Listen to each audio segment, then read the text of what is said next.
तो स्वागत है दोस्तों आपका फिर से इजी लर्निंग की एक नई वीडियो में। यहाँ पे आज हम शुरू करने वाले हैं इको का सैंपल पेपर जो सीबीएसई ने इशू किया है। तो बच्चों, वीडियो को शुरू करने से पहले मेरी एक रिक्वेस्ट है, वीडियो देखने पर जितनी भी ऑडियंस आई है उसमें से सिर्फ 36% ऑडियंस ने इस चैनल को सब्सक्राइब किया है। तो प्लीज़ चैनल को सब्सक्राइब कर दीजिए, वीडियो पसंद आए तो लाइक करिए और अपने दोस्तों के साथ शेयर कीजिए। 12th का इको का सैंपल पेपर आज हम शुरू करते हैं। चलिए, फर्स्ट क्वेश्चन हमारा, the government can achieve it's budget objective by redistribution of income by.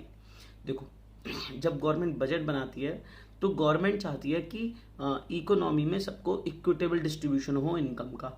इसका मतलब है कि सभी के पास इनकम में थोड़ा सा डिफरेंस तो हो, लेकिन वो एक लिमिट में हो। ये सब सरकार कैसे करती है? सरकार अमीरों से टैक्स ज़्यादा लेती है और गरीबों में वो टैक्स सब्सिडी के फॉर्म में बांट देती है। तो यहाँ पर इसका आंसर होना चाहिए इस according D, rationalisation of taxes in pro poor direction. ठीक है, चलिए नेक्स्ट क्वेश्चन की तरफ जाते हैं। Balance of payments of an economy records dash for a fiscal year. ठीक है, जो बैलेंस ऑफ पेमेंट है वो एक फिस्कल ईयर में क्या चीज रिकॉर्ड करता है? बैलेंस ऑफ पेमेंट का मतलब होता है India rest of the world को कितना पैसा दे रही है और रेस्ट ऑफ द वर्ल्ड से कितना पैसा ले रही है एक फिस्कल ईयर में। तो वो कौन सा पैसा? हमारा रुपया नहीं, फॉरेन एक्सचेंज। तो इसका हो जाएगा inflow and outflow of foreign exchange to and from the economy. ठीक है, चलिए नेक्स्ट क्वेश्चन पे जाते हैं, थर्ड क्वेश्चन पर। Identify which of the following bank does not interact directly with the general public. कौन सी बैंक है जो जनरल पब्लिक से डायरेक्टली इंटरेक्ट नहीं करती? तो बच्चों, यहाँ पर ये चीज याद रखिएगा कि जो आरबीआई है, रिजर्व बैंक ऑफ इंडिया, जो हमारे देश की सेंट्रल बैंक है, वो सारे बैंक्स को कंट्रोल करने का काम करती है। वो अपनी बैंकिंग फैसिलिटी कॉमर्शियल बैंक्स को प्रोवाइड कराती है और गवर्नमेंट को प्रोवाइड कराती है, लेकिन वो आम जनता को डील नहीं करती। यानी समझिएगा, अगर आज आप चले गए आरबीआई में अपने अकाउंट खुलवाने तो वो आपका अकाउंट नहीं खोलेंगे। ठीक है ना, बाहर पोस्टर लगा देंगे इस आदमी का आना मना है, पता चला आप उस रोड से गुजर रहे हो, वॉचमैन दूर से पकड़ लेगा, जाना मत खुलवाने, पता चला चक्कर में चले जाओ। तो इसका आंसर होगा आरबीआई। आरबीआई अकाउंट नहीं खोलती, जनरल पब्लिक से डील नहीं करती। नेक्स्ट है, इनमें से कौन सा एग्जाम्पल नहीं है इनविजिबल आइटम का? चलिए बच्चों, इनविजिबल आइटम समझते हैं करंट अकाउंट में। बैलेंस ऑफ पेमेंट में 3 अकाउंट होते हैं, current, capital, official reserve. Current account में वो ट्रांजेक्शन आते हैं जो फ्यूचर क्लेम लीड नहीं करते, असेट लायबिलिटी पर असर नहीं डालते। इसमें 2 चीजें होती हैं, गुड्स और इनविजिबल गुड्स। इनविजिबल गुड्स में सर्विसेज आती हैं और यूनिलेटरल ट्रांसफर्स आते हैं। तो सीएनआर एयरपोर्ट ये इनविजिबल है, पोस्टल कुरियर सर्विसेज इनविजिबल है, एजुकेशन रिलेटेड ट्रैवल इनविजिबल है, मर्चेंडाइज। ठीक है, ध्यान से समझिएगा, ये गुड्स है तो ये इनविजिबल नहीं है, तो इसका आंसर होगा डी। नेक्स्ट क्वेश्चन पे जाते हैं, स्टेटमेंट 1 एंड 2 पर। स्टेटमेंट 1 कह रहा है बच्चों, demonetisation was the step taken by the government of India in order to tackle the problem of corruption, black money, terrorism and circulation of fake currency in Indian economy. बिल्कुल सही statement है कि demonetisation, नोटबंदी की वजह से, सरकार ने इन चीजों की वजह से नोटबंदी करी थी। स्टेटमेंट 2 कह रहा है, demonetisation has improved insured improve tax compliance. देखो बेटा, डीमोनेटाइजेशन ने टैक्स को इम्प्रूव कर दिया, टैक्स भरने को इम्प्रूव कर दिया। कैसे? जब नोटबंदी हुई, नोटबंदी की वजह से जिन लोगों के पास ब्लैक मनी थी उन लोगों ने गवर्नमेंट को टैक्स पे किया। ठीक है, और नई करेंसी आई और उसकी वजह से जो टैक्स पेयर्स थे वो भी लगातार बढ़ते चले गए। तो दोनों स्टेटमेंट ट्रू है। ठीक है, ए आंसर होगा। नेक्स्ट क्वेश्चन की तरफ जाते हैं बच्चों हम। नेक्स्ट क्वेश्चन हमारा, miss Sakshi N economics teacher was explaining the concept of minimum percentage of total deposit to be kept by the commercial bank with the central bank of a country। देखो बेटा, मैं मान के चलो bank हूं, मेरे पास आप लोगों ने जो भी पैसा जमा कराया वो कहलाएगा डिमांड डिपॉजिट। इस डिमांड डिपॉजिट का कुछ प्रपोर्शन आरबीआई कहती है रिजर्व करना जरूरी है, उसको बोलते हैं लीगल रिजर्व रेशियो। इसमें 2 चीजें आती हैं। पहली चीज होती है इस डिमांड डिपॉजिट का वो हिस्सा जो मैं अपने पास रिजर्व रखूंगा, उसे कहते हैं स्टेशनरी लिक्विडिटी रेशियो, एसएलआर। और इसी डिमांड डिपॉजिट का कुछ हिस्सा मैं आरबीआई के पास रिजर्व रखूंगा, आरबीआई को जमा करूंगा, उसको कहते हैं कैश रिजर्व रेशियो। तो इसका आंसर हो जाएगा कैश रिजर्व रेशियो। साक्षी मैम सीआरआर पढ़ा रही हैं। फिर नेक्स्ट क्वेश्चन कह रहा है, दो फ्रेंड है मीरा और सिंधु, ये डिस्कस कर रही हैं एक्सचेंज रेट सिस्टम के बारे में। इसमें कह रही है कि इस सिस्टम के अंडर में एक्सचेंज रेट को मार्केट फोर्सेस यानी डिमांड और सप्लाई डिटरमाइन करते हैं, लेकिन जो अथॉरिटी होती है वो इसमें डेलिबरेटली एफर्ट्स करती है ताकि एक्सचेंज रेट को एक स्पेसिफिक रेंज में रखा जा सके। समझना बच्चों जरा देखिए, एक्सचेंज रेट दो तरीके के होते हैं, एक होता है फ्लेक्सिबल, एक होता है फिक्स्ड। जहां पर किसी डॉलर को, मैं फॉरेन एक्सचेंज में मतलब डॉलर बोलूंगा, डॉलर के रेट को डॉलर की डिमांड और डॉलर की सप्लाई के अकॉर्डिंग चेंज होगी तो कहलाएगा फ्लेक्सिबल एक्सचेंज रेट सिस्टम, और गवर्नमेंट डिसाइड करेगी तो कहलाएगा फिक्स्ड एक्सचेंज रेट सिस्टम। दोनों को मिक्स कर दो तो वो कहलाता है मैनेज फ्लोटिंग, यानी यहां पर डिमांड और सप्लाई के बेसिस पर तो रेट तय होते हैं, लेकिन एक लिमिट से ज्यादा ना चले जाएं, एक लिमिट से कम ना हो जाएं, इसको देखने का काम आरबीआई करती है। तो ये कहलाएगा manage floating exchange rate system. ठीक है, सी आंसर होगा। नेक्स्ट कह रहा है public goods are those goods and services that are collectively consume by the public. ऐसे गुड्स जिन्हें कंज्यूम करती है पब्लिक कलेक्टिवली, उसे पब्लिक गुड्स कहते हैं। बिल्कुल सही स्टेटमेंट है। फिर कह रहा है public goods are excludable and rivalrous in nature. बच्चों ये स्टेटमेंट बिल्कुल गलत है। पहले समझते हैं इसका मतलब क्या हुआ। देखो, पब्लिक गुड्स ऐसी चीजें होती हैं, जैसे सपोज करो मैं अभी पार्क गया, ठीक है, तो मैं पार्क गया तो उसके बाद जब मैं वापस आऊंगा तो क्या वो पार्क कोई और जना यूज नहीं कर सकता? क्या वो पार्क खत्म हो गया, तबाह हो गया? नहीं ना। इसका मतलब नॉन राइवलरस इन कंजप्शन नहीं होता। राइवलरस का मतलब होता है अगर मैं यूज करूं तो वो खत्म हो जाए, ऐसा नहीं होता, तो नॉन राइवलरस होता है। नॉन एक्सक्लूडेबल का मतलब होता है हम किसी को भी एक्सक्लूड नहीं कर सकते, चाहे वो अमीर हो या गरीब हो। कल मान के चलो मैं वहां चला जाऊं पार्क वाले कह रहे तुम तो गरीब हो, तुम आ जाओ, और कोई मानी से कहते नहीं भाई साहब, सर आप अमीर है, सर आप इस पार्क में मत आइए, ऐसा हो सकता है क्या? नहीं। तो पब्लिक गुड्स नॉन एक्सक्लूडेबल होते हैं, जिन्हें एक्सक्लूड नहीं किया जा सकता। तो स्टेटमेंट 2 भी बिल्कुल करेक्ट है। तो both the statements are true. Next question पे जाते हैं। Under the balance of payment structure and nation the two main categories of accounts that are classified. BOP के अंदर में दो अकाउंट्स आते हैं मेनली, ऑफिशियल रिजर्व अकाउंट को बिलो द लाइन आइटम्स बोलते हैं। मेन जो होते हैं वो दो होते हैं, current account and capital account. तो first and third, option B answer होगा।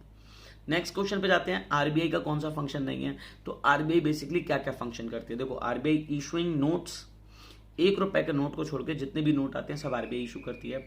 Bankers bank, governments bank, lender to the last resort, custodian of foreign exchange, clearing house function, और लास्ट आता है क्रेडिट कंट्रोल। ये काम आरबीआई करती है, लेकिन क्वाइंस और 1 रुपी नोट को नहीं छापती। इसको फाइनेंस मिनिस्ट्री छापने का काम करती है, फाइनेंस सेक्रेटरिस्ट के साइन होते हैं इस पर। ठीक है, ध्यान रखिएगा। नेक्स्ट क्वेश्चन पे जाते हैं। आईपीआर 1956 से देखो, आईईडी में आपने पढ़ा होगा, इंडस्ट्री पॉलिसी रेजोल्यूशन 1956 इसलिए खोला गया था ताकि प्राइवेट इंडस्ट्रीज का शेयर मार्केट में कम किया जाए और पब्लिक इंडस्ट्री का शेयर ज्यादा किया जा सके। और हमारे देश में इंडस्ट्रीज को 3 पार्ट में बांटा गया, प्राइवेट, पब्लिक और ज्वाइंट सेक्टर इंडस्ट्रीज। इसके अलावा इसने बोला लाइसेंसिंग को लागू करा दिया। ये कब, किस 5 ईयर प्लान में आई? तो बेटा सेकंड 5 ईयर के प्लान का जो मोटिव था वो था इंडस्ट्रियल प्रोडक्शन को बढ़ावा देना। तो सेकंड 5 ईयर प्लान का ही ये पार्ट रही। ठीक है, तो इसका आंसर भी सेकंड 5 ईयर प्लान हो जाएगा। आगे कह रहा है ऑक्यूपेशनल स्ट्रक्चर। ऑक्यूपेशनल स्ट्रक्चर का मतलब होता है देश की पॉपुलेशन किस ऑक्यूपेशन में लगी हुई है, यानी वर्किंग पॉपुलेशन का कितना % हिस्सा प्राइमरी में, कितना सेकेंडरी में, कितना टर्शरी में, इसी को हम बोलते हैं ऑक्यूपेशनल स्ट्रक्चर। इस अकॉर्डिंग अगर हम देखेंगे तो इसका आंसर हो जाएगा distribution of workforce among different sectors of an economy. Next question है, dash is the proportion of agriculture produce which is sold in the market by farmers. जैसे मान के चलो मैं एक फार्मर हूं, मैंने आज 20 kg वीट प्रोड्यूस करा। 20 kg वीट में से 15 kg वीट तो मैंने अपने घर के लिए रख लिया, सेल्फ कंजप्शन के लिए। 5 kg वीट मेरे पे एक्स्ट्रा बच गया जिसको मैं मार्केट में बेचूंगा। इसको कहते हैं मार्केटेबल सरप्लस। ठीक है, तो बी आंसर होगा मार्केटेबल सरप्लस। नेक्स्ट कह रहा है स्टेटमेंट है, इंडिया में जो पॉवर्टी है उसे डिफाइन करते हैं मॉनेटरी वैल्यू में, मिनिमम न्यूट्रिशनल जिसमें रिक्वायरमेंट निकालते हैं इंडिविजुअल इन अ डे। मतलब पॉवर्टी लाइन को डिफाइन किया जाता है उस मिनिमम कैलोरीफिक रिक्वायरमेंट की जो कि एक दिन में खानी जरूरी होती है। बिल्कुल सही स्टेटमेंट है। गांव में रहोगे तो 2400 कैलोरी पर पर्सन पर डे खानी है, शहर में रहोगे तो 2100% पर डे खानी है। फिर कह रहा है कि पॉवर्टी लाइन की डेफिनेशन है वो पिछले कुछ सालों में चेंज नहीं हुई, ऐसा बिल्कुल नहीं है। तेंदुलकर कमेटी याद रखिएगा, तेंदुलकर कमेटी के अकॉर्डिंग पॉवर्टी लाइन को चेंज किया गया। तो इसका मतलब स्टेटमेंट नंबर 1 करेक्ट है, 2 करेक्ट नहीं है, तो सी आंसर होगा। नेक्स्ट कह रहा है स्टेटमेंट 1, इंडिया को आउटसोर्सिंग हब कहा जाता है वर्ल्ड का। बिल्कुल सही बात है, आउटसोर्सिंग का हब है। आउटसोर्सिंग क्या होता है? जब कोई कंपनी अपना पैसा, अपनी टेक्नोलॉजी दूसरे देश को देती है प्रोडक्शन करने के लिए, या दूसरे देश में अपना सेटअप लगाती है प्रोडक्शन करने के लिए, इसे आउटसोर्सिंग करना कहते हैं। इंडिया उसका हब है। दुनिया भर की कंपनीज हमारे देश में आना चाहती हैं। क्यों? क्योंकि हमारे यहाँ पे स्किल्ड मैन पावर अवेलेबल है। ठीक है, ध्यान से समझिएगा। तो दूसरा स्टेटमेंट भी बिल्कुल करेक्ट है, तो इसका आंसर हो जाएगा both the statements are correct. Next कह रहा है ग्रीन रेवोल्यूशन 1960s आने से पहले इंडिया किसके ऊपर डिपेंडेंट था फूड ग्रेन को लेकर? तो बेटा इसके लिए एक छोटी सी चीज याद रखिएगा। 1965 में इंडिया पाकिस्तान का लड़ाई चल रही थी। हम पाकिस्तान को धोने वाले थे, मतलब बहुत विकट पीट रहे थे।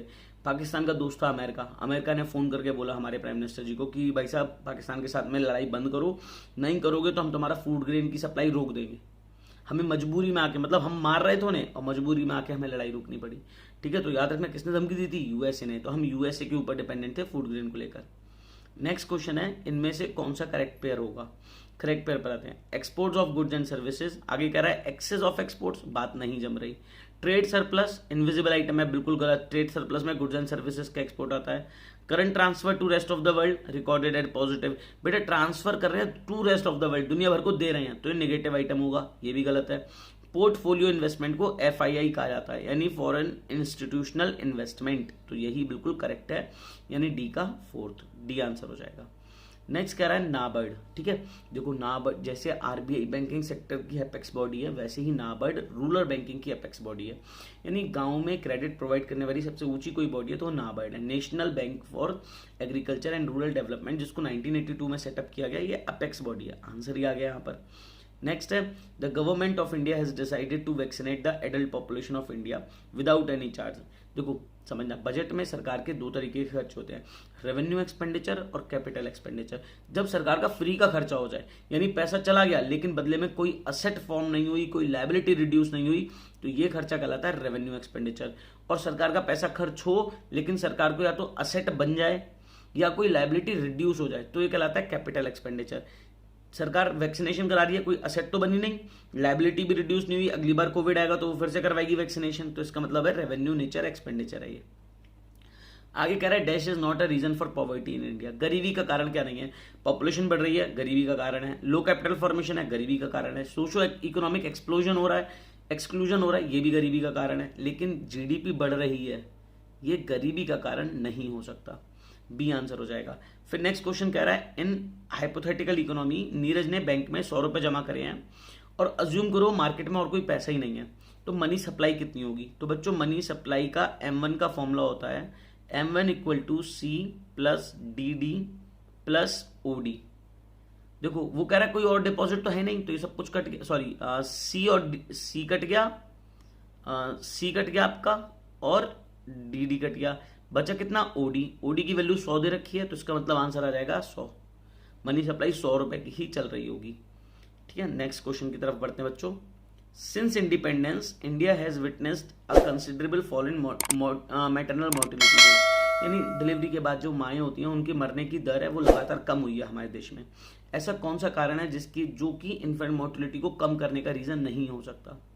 ठीक है, इंप्रूवमेंट इन हेल्थ फैसिलिटी बिल्कुल होगा, इंप्रूवमेंट इन एजुकेशनल स्टैंडर्ड बिल्कुल होगा, फॉल इन स्टैंडर्ड लिविंग का कम हो जाना, इससे इन्फेंट मोर्टिलिटी मतलब इन्फेंट मोर्टिलिटी कम होगी, सॉरी इन्फेंट मैटरनल मोर्टिलिटी समझा रहा था। इन्फेंट मोर्टिलिटी का मतलब होता है जो बच्चे पैदा होते हैं एक साल में उन 1000 बच्चों में कितने बच्चे मर जाते हैं, इसे इन्फेंट मोर्टिलिटी रेट कहते हैं, तो इसका आंसर C होगा। अगर स्टैंडर्ड ऑफ लिविंग बढ़ेगा तो इन्फेंट मोर्टिलिटी रेट अपने आप ही कम होता चला जाएगा, तो यही आंसर नहीं होगा, C आंसर है इसका। ठीक है, नेक्स्ट क्वेश्चन की तरफ बढ़ते हैं बच्चों। नेक्स्ट क्वेश्चन कह रहा है subsidies do not add any burden on the financial health. पहला स्टेटमेंट बिल्कुल गलत है। देखो जितनी ज्यादा सरकार सब्सिडी बांटेगी सरकार के ऊपर बर्डन उतना ज्यादा पड़ेगा। स्टेटमेंट 1 गलत। कंप्लीट रिमूवल ऑफ सब्सिडीज में violate the aim of equitable distribution. अगर सब्सिडीज को पूरी तरीके से खत्म कर दिया जाए तो इक्विटेबल डिस्ट्रीब्यूशन नहीं हो सकता। ये स्टेटमेंट बिल्कुल सही है, क्योंकि इससे क्या होगा, इक्विटेबल डिस्ट्रीब्यूशन नहीं हो पाएगा। सरकार चाहती है ना कि गरीबों को भी पैसा थोड़ा सा मिले, तो स्टेटमेंट 1 गलत है और 2 सही है, डी आंसर। नेक्स्ट क्वेश्चन है prior to India's independence the stagnation in the agriculture sector was mainly caused by. आजादी से पहले इंडिया का एग्रीकल्चर सेक्टर रुका हुआ था। स्टैग्नेशन मतलब होता है रुका हुआ होना। इसके क्या कारण थे? क्योंकि टेक्नोलॉजी में इन्वेस्ट हो रहा था? बिल्कुल नहीं हो रहा था। एग्रीकल्चर फैसिलिटी में इन्वेस्ट हो रहा था? बिल्कुल नहीं हो रहा था। एडवांस इंफ्रास्ट्रक्चर फैसिलिटी थी? बिल्कुल नहीं थी। लैंड सेटलमेंट सिस्टम में जमींदारी सिस्टम था? बिल्कुल सही बात है। ठीक है, तो इसका आंसर हो जाएगा हमारा land settlement system. Section B पे जाते हैं बच्चों। सेक्शन ए में 24 क्वेश्चन थे, जिसमें से हमें कोई 20 अटेम्प्ट करने थे। अब हम 24 में जाते हैं, सेम चीज चलेगी। 24 में से कोई 20 अटेम्प्ट करने होंगे।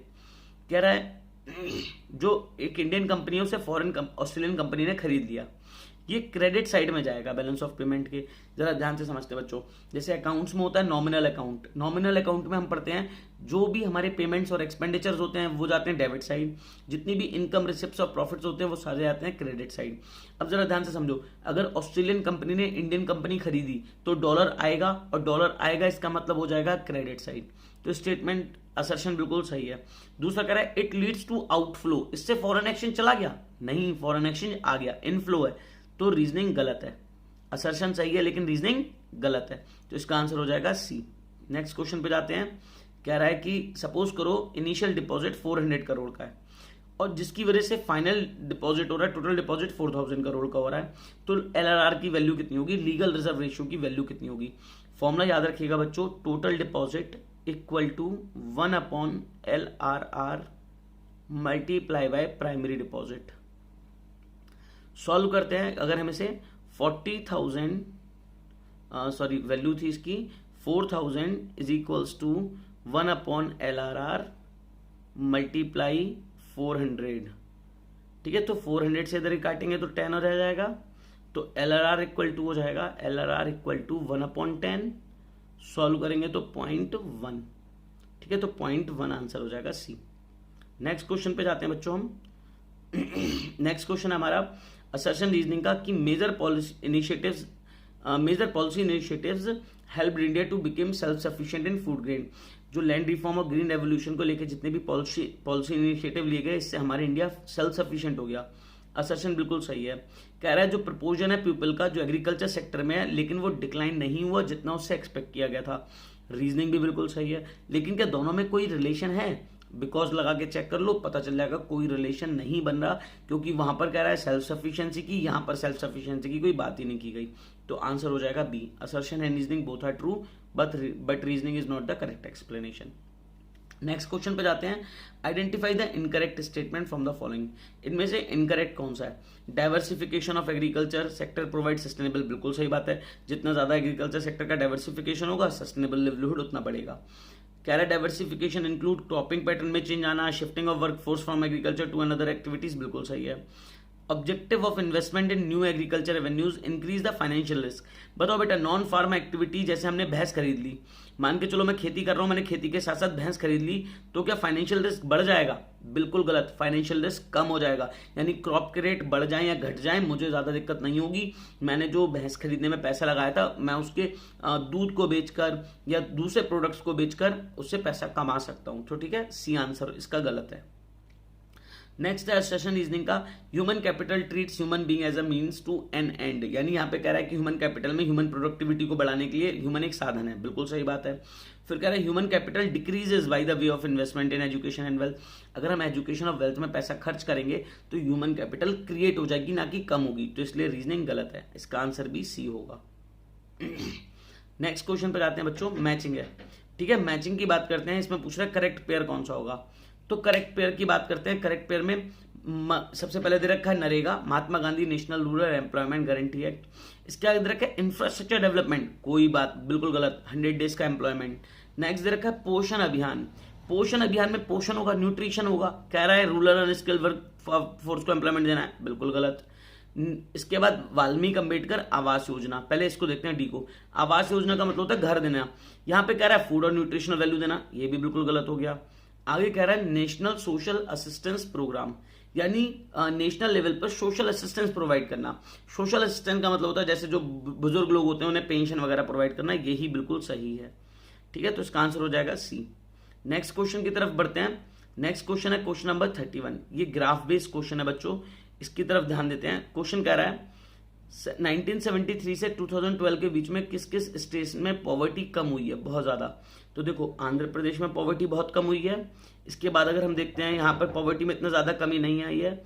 यहाँ पर गुजरात में पॉवर्टी में काफी ज्यादा कमी आई है। कर्नाटका में पॉवर्टी में बहुत ज़्यादा कमी आई है। इसके अलावा उड़ीसा में भी पॉवर्टी काफ़ी कम हुई है। तमिलनाडु में बहुत ज़्यादा कम हुई है। ठीक है, तो आंध्र प्रदेश, गुजरात, कर्नाटका, तमिलनाडु देखते हैं। आंध्र प्रदेश, तमिलनाडु, गुजरात, बिहार, आंध्र प्रदेश, बिहार, मध्य प्रदेश, वेस्ट बंगाल, राजस्थान, मध्य प्रदेश। बच्चों एक सेकंड, एक और चीज़ देखते हैं ज़रा, राजस्थान भी हो सकता है क्या इसमें? राजस्थान, बच्चों राजस्थान में भी कमी आई है काफ़ी ज़्यादा। ठीक है, तो इसके अकॉर्डिंग अगर हम आंसर देखते हैं तो हमारा आंसर ज़्यादातर बेटर बैठ रहा है तमिलनाडु, गुजरात, बिहार, आंध्र प्रदेश, वेस्ट बंगाल, राजस्थान, मध्य प्रदेश, बिहार, उत्तर प्रदेश, आंध्र, राजस्थान, बेटा D, Andhra, Rajasthan, West Bengal and Tamil Nadu. इसके बाद नेक्स्ट क्वेश्चन है बेटा विजुअली इंपेयर्ड बच्चों के लिए, ये आपको नहीं करना, ध्यान रखिएगा। नेक्स्ट क्वेश्चन की तरफ जाते हैं। नेक्स्ट क्वेश्चन टेबल बेस्ड है, सोर्स बेस्ड क्वेश्चन है। इस क्वेश्चन को हम करने के ट्राई करते हैं। कह रहा है रियल पर कैपिटा इनकम कितनी इंक्रीज हुई है 1951 से 2016-17 में। देखो यहाँ पर थी 7,651, यहाँ पर थी 77,000, तो कितनी इंक्रीज हुई? इंक्रीज हुई 71,000 के समथिंग इंक्रीज हुई है। तो अगर 71,000 के समथिंग इंक्रीज हुई है तो 760 का ही कितना हुआ? 900 टाइम समथिंग हुआ। एग्जैक्ट नहीं बता रहा, 900 टाइम समथिंग हुआ। तो अगर 900 टाइम समथिंग हुआ तो इसका आंसर आ जाएगा 915%। नेक्स्ट क्वेश्चन पे जाते हैं। कह रहा है जो गोल है इक्विटेबल डिस्ट्रीब्यूशन का लैंड का, वो फुली सर्व करता है एवोल्यूशन ऑफ इंटरमीडिएटरीज। बिल्कुल सही, इक्विटेबल डिस्ट्रीब्यूशन में हम इंटरमीडिएटरीज को खत्म करते हैं पोस्ट इंडिपेंडेंस में। फिर कह रहा है big landlords challenge the land ceiling legislation. जितने भी बड़े लैंडलॉर्ड थे उन्होंने लैंड सीलिंग लेजिस्लेशन को गलत कर दिया। देखो बेटा एक चीज समझना, ए वाले में गड़बड़ है, ए वाले में गड़बड़ है। यहाँ लैंड सीलिंग करनी चाहिए थी, ना कि हमें यहाँ पर इंटरमीडिएट को खत्म करना चाहिए था। तो इसका मतलब असर्शन गलत है, रीजनिंग सही है। तो इसका आंसर हो जाएगा सी। नेक्स्ट क्वेश्चन पे जाते हैं बच्चों। नेक्स्ट क्वेश्चन हमारा असर्शन रीजनिंग का स्टेटमेंट का क्वेश्चन है। The emergence of self-help groups ensured the reduction in the figures of the formal credit system। Self help groups के आने की वजह से फॉर्मल क्रेडिट सिस्टम में जो खामियां थी वो कम हो गई। बिल्कुल सही। The borrowings from SHG mainly confined to consumption purpose by its member, ये भी बिल्कुल सही कि बोरिंग बेसिकली कंजप्शन पर्पस के लिए उधारी देती है। अब लगाते हैं बेटा बिकॉज लगाकर, नहीं दोनों स्टेटमेंट सही है तो हमारा आंसर हो जाएगा बोथ स्टेटमेंट आर ट्रू। अगला क्वेश्चन है स्टेटमेंट का। The value of money multiplier is determined by the reserve ratio prevailing in the monetary system.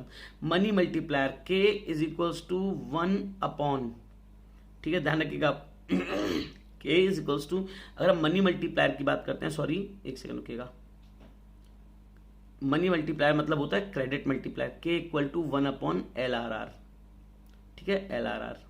तो कह रहा है रिजर्व रेशियो के डिटरमाइन, बिल्कुल ठीक है, स्टेटमेंट 1 करेक्ट है। The process of credit creation directly, क्या डायरेक्टली रिलेटेड है? नहीं, इनडायरेक्टली रिलेटेड है। स्टेटमेंट 2 गलत है, तो सी आंसर होगा। नेक्स्ट क्वेश्चन कह रहा है क्रोनोलॉजिकल ऑर्डर में लगाना है। ईयर ऑफ ग्रेट डिवाइड कौन सा था? 1921। क्यों? क्योंकि इस ईयर के बाद हमारे देश की पॉपुलेशन कभी कम नहीं हुई, लगातार बढ़ती गई। जबकि 1921 से पहले क्या होता था, एक सेंसस में बढ़ती थी तो एक सेंसस में कम हो जाती थी। टिस्को 1907 में आई। इंट्रोडक्शन ऑफ रेलवे 1850 में हुआ, सॉरी, और पहली रेलवे 1853 में चली। ओपनिंग ऑफ सुएज कैनाल 1869 में हुई। ठीक है, तो आप इसके अकॉर्डिंग अपना सीक्वेंस खुद से बनाइएगा, इस क्वेश्चन का मैं आंसर नहीं बताऊंगा। नेक्स्ट क्वेश्चन की तरफ जाते हैं। assertion reasoning, the trade of invisible items between two nation is a part of capital account। बच्चों मैंने आपको यही बात समझाई थी, करंट अकाउंट का पार्ट होता है गुड्स और इनविजिबल गुड्स। तो स्टेट असर्शन गलत है, और जब भी असर्शन गलत हो तो रीजनिंग को पढ़ो ही मत, सीधा आंसर मार दो, assertion is false, reasoning is true. तो आपका आंसर होगा डी। ठीक है, नेक्स्ट क्वेश्चन पे जाते हैं। डिमांड डिपॉजिट, डिमांड डिपॉजिट का मतलब होता है वो पैसा जो हम अपने बैंक अकाउंट में जमा करते हैं। बैंक अकाउंट दो तरीके के हैं, सेविंग अकाउंट और करंट अकाउंट। तो अगर हमने सेविंग अकाउंट में पैसा जमा करा या करंट अकाउंट में पैसा जमा करा, दोनों ही मिलाकर हमारा डिमांड डिपॉजिट कहलाएगा। Saving account and current account, answer आ जाएगा 1 and 3 यानी सी आंसर।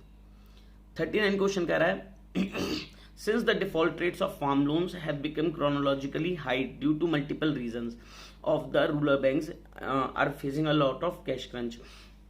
जो डिफॉल्ट रेट्स हैं फार्म लोन्स को, है ना, वो देखा जाए तो क्रॉनिकली काफी ज्यादा हाई होते जा रहे हैं, क्योंकि कैश क्रंच की काफी ज्यादा उन्हें प्रॉब्लम फेस करनी पड़ रही है। बिल्कुल सही बात है, क्योंकि किसान लोन नहीं चुका पाते। कह रहा है due to lack of proper storage facilities a lot of farm producers waste. Storage facility ना होने की वजह से बहुत सारी फसल बर्बाद हो जाती है, ये भी बिल्कुल सही, लेकिन दोनों का कोई रिलेशन है नहीं है, तो इसका मतलब आंसर बी बनेगा।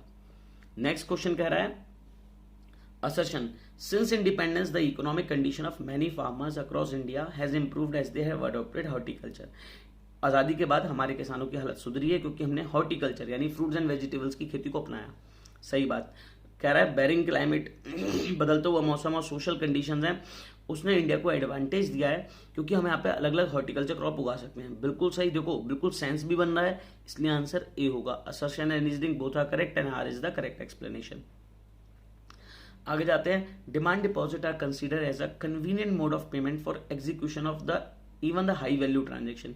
डिमांड डिपॉजिट्स बहुत कन्वीनियंट मोड है अगर हम चाहे बहुत बड़ी ट्रांजेक्शन्स का इस्तेमाल करें, है ना। डिमांड डिपॉजिट का हम इस्तेमाल कर सकते हैं बड़े बड़े वैल्यू पे करने के लिए। फिर कह रहे हैं demand deposit are not withdrawable. तो बेटा डिमांड डिपॉजिट को तो हम जब चाहे तब निकाल सकते हैं, इसलिए तो इसे डिमांड डिपॉजिट कहते हैं, इसलिए रीजनिंग गलत हो गई। तो इसका आंसर हमेशा सी बनेगा। Assertion is true and reasoning is false.